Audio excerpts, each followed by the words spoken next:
السلام علیکم دوستو، حکومت نے اب کچھ بڑے فیصلے کر لیے ہیں۔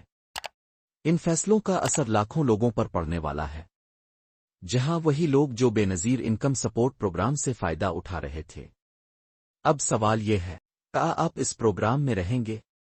آپ کا بھی نام لسٹ سے نکل جائے گا؟ فیصلہ اب کسی کمپیوٹر نے نہیں کرنا، بلکہ آپ کے اپنے عمل کی بنیاد پر ہوگا۔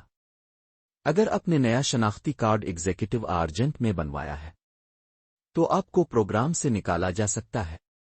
اگر آپ نے زمین خریدی یا بیچی تو حکومت سمجھے گی کہ آپ صاحب حیثیت ہیں۔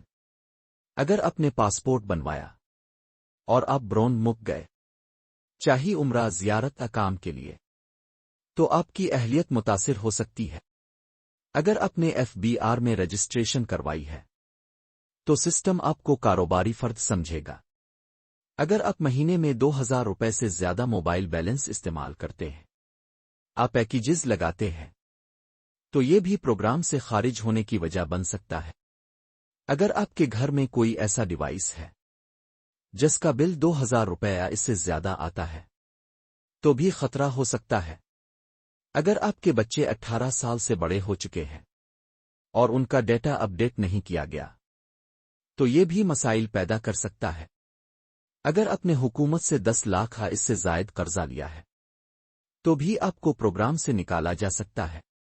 اگر آپ کے شناختی کارڈ پر بیرون ملک سے پیسے بھیجے گئے ہیں تو آپ کا نام بھی لسٹ سے نکل سکتا ہے۔